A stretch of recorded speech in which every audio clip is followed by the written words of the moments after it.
Good morning, ladies and gentlemen. My name is Manuel Tuparas, and this Group 5. We are presenting on memory concept, and my topic is memory basic. Group 5 consists of four members, myself and three others, and my colleagues will introduce themselves in their personal presentation. Okay, so to dive right in, see memory basic. So in memory basic, we're talking about what's memory, and we're saying memory is a system used by the computer to store data and instructions for processing. Note that it allows the computer to quickly access and process information, enabling it to perform tasks. So what I'm saying is simply the memory is where information is stored for immediate use, enabling the computer to perform its functions, instructions, programs, what have you. And we move on to the functions of the memory. So with the functions of the memory, I have a few listed out here. We say the memory stores data temporarily or permanently. So when we're talking about temporarily and permanently, it basically has to do with the memory type. So I'm saying the RAM. The RAM stores data temporarily and the ROM stores data permanently. We also say the memory allows the computer to access information rapidly. The memory supports active tasks, and it also enables multitasking by the computer. By multitasking, we're simply saying when you open a program or a web page or whatever, and you reopen another one from on the same desktop, the previous one doesn't just delete; it's saved somewhere, so that when you need it again, you can use it. Or you can know that you can also split your screen and use two other websites at the same time. That's what we're simply talking about. So let's come to the characteristics of memory. And we're saying the characteristics of memory have listed speed, capacity, cost, volatility, and organization. And we're saying with the speed, the memory speed is measured in nanoseconds and it determines how fast data can be accessed. With the capacity refers to the amount of data that can be saved on the memory. It is either bytes, kilobytes, megabytes, gigabytes, or terabytes. And with the memory cost varies based on the type of memory. So different types of memory have different costs. And with the volatility, we're saying memory is classified either volatile or non-volatile. So with the volatile, the RAM is a volatile because when the computer power goes off, the memory stored on the RAM will be lost.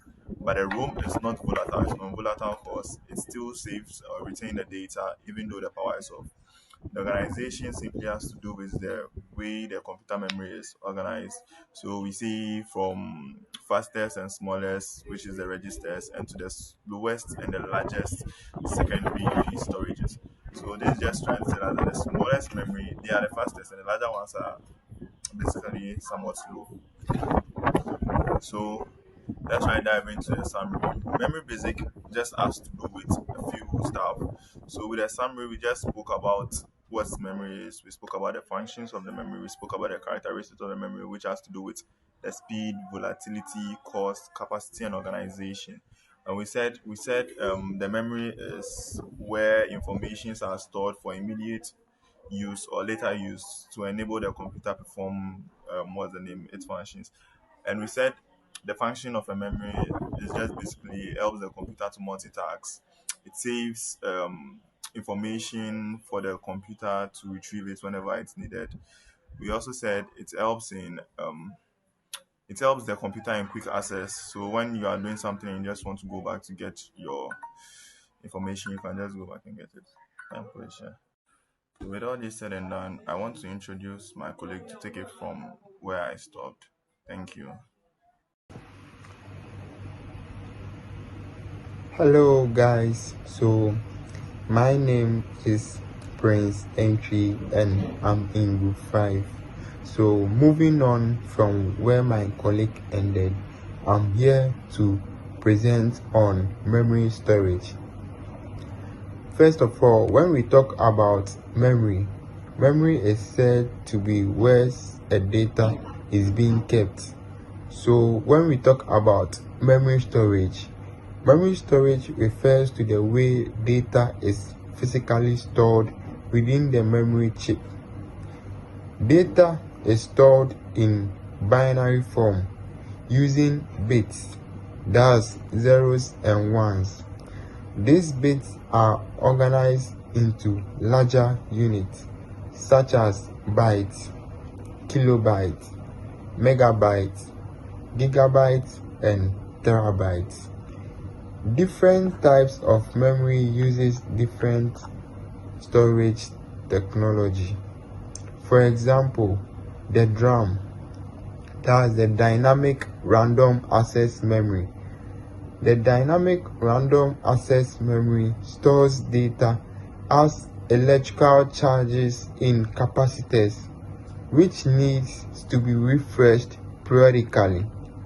And second, we have the flash memory.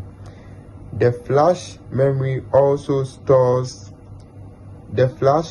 stores data in cells that trap electrons, allowing data to retain even without power. So in all, we say data is stored in binary form in memory chip, organized into units like the bytes, the kilobytes, the megabytes, the gigabytes, and the terabytes. My colleague will take on. Okay, so I'm going to continue from where my brother ended, and I'll be presenting on memory addressing. So when we talk about memory addressing, it refers to the mechanism through which a processor addresses specific data stored in memory. So we are going to look at the types of memory addressing. So the first type is immediate addressing, which is where data is directly included in the instruction. So look at the second point, that is the direct addressing. So that is where we extract memory address, where the data also resides. So we'll go to the third one, which is indirect addressing. So indirect addressing is where the address contains another address pointing into the actual data. So we'll go to the fourth one, which is index addressing. That is where effective address is computed at the base of the instruction. So look at the fifth one, that is scaled addressing.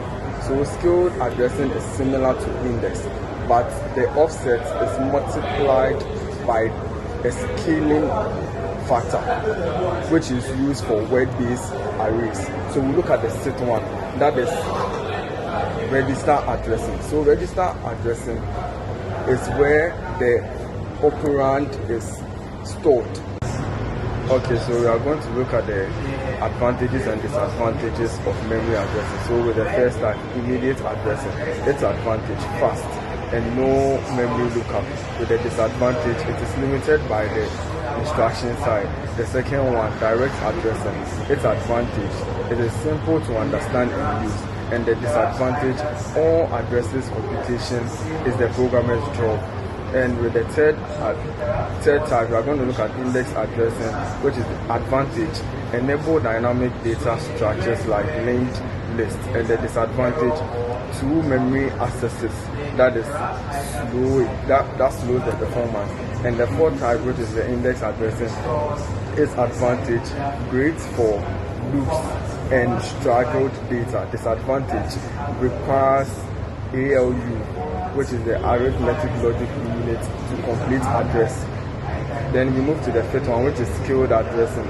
Scaled addressing, the advantage, efficient for addressing structures type like arrays of struct, and disadvantage, adds complexity to hardware. And the sixth one, register addressing, which is very fast and avoids memory lookup. And disadvantage, not skilled for large database. So you are going to look at the rules of memory addressing. So the first one is data storage. So its application is applied in static data, static storage. The second one is data retrieval, which is applied in reading sensor values and embedded systems. So, and fetching user input or file data. The third one is addressing mode, which is using efficient arrays and structure access. The fourth one is program execution, which is used in running user applications and executing system services. And the fifth one is memory management, which is used in multi-tasking operating systems, preventing buffer overflows of memory leaks. So my name is Martin Lumley, and a member of the Group 5. And I'm here to present on memory types. Memory types refers to different forms or categories of memory used in computing. So types of memory, we have the primary memory, the secondary memory, the cache memory, the virtual memory, and the register. So under the primary memory, we talk about the RAM and the ROM. The RAM is volatile and it's fast, used for temporal storage whilst a computer is on or a computer is running. And an example of the RAM, we have the dynamic RAM, we have the static RAM. The ROM is non-volatile and also it stores data permanently. So we move on to the secondary storage. The secondary storage, we have the hard disk drive, the solid state drive, the optical drive, and the flash drive. So under the hard disk drive, it has a mechanical part including a spinning disk and a moving head, and it is slower. And the solid state drive is faster, but it does not have a mechanical or a movable part. The optical drive has the CDs and DVDs, and the CDs can only read CDs, and the DVDs can read and write DVDs. You can read and write DVDs. And the flash drive is also known as the USB or the memory card. Move on to the cache memory. Cache memory, very fast memory located near the CPU, stores frequently used data or instruction. And the cache is divided into levels. We have the level 1. The level 1 is smaller and faster. The level 2 is larger. But the level 3 is the largest and the slower than level 1 and level 2. So we move to the virtual memory. It's a part of the storage, which is the hard disk drive and the solid state drive, used as an external RAM when the RAM is full and is slower than the physical one. The register is smaller, is the smallest and the fastest memory inside the CPU. Temporarily holds instruction and data and the data.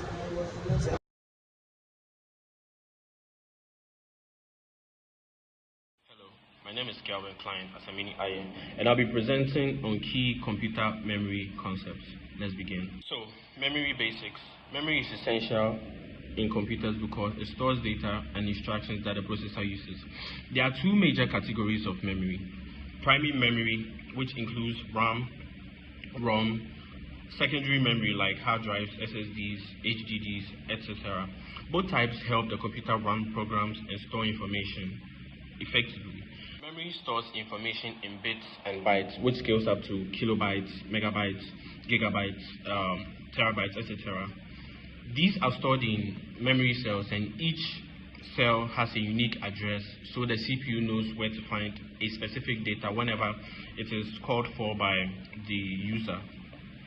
Memory addressing uses binary numbers to locate where data is stored. This system helps the CPU quickly fetch or store data during program execution, which keeps everything running effectively in the computer system. Then we move on to memory types. There are several types of memory you should know. Primary memory includes RAM, which is fast and temporary, ROM, which is fast and temporary, ROM, which stores important startup instructions for the computer. Then secondary memory, that's your HDDs, SSDs, etc. Then we have cache memory, which is a small but super fast, very, very fast type of memory located near the CPU. Then we have the virtual memory. We also have flash memory. This is used in USB drives, SSD cards for portable, non-volatile storage of data and information. This wraps up the summary of memory concepts. Thank you for listening.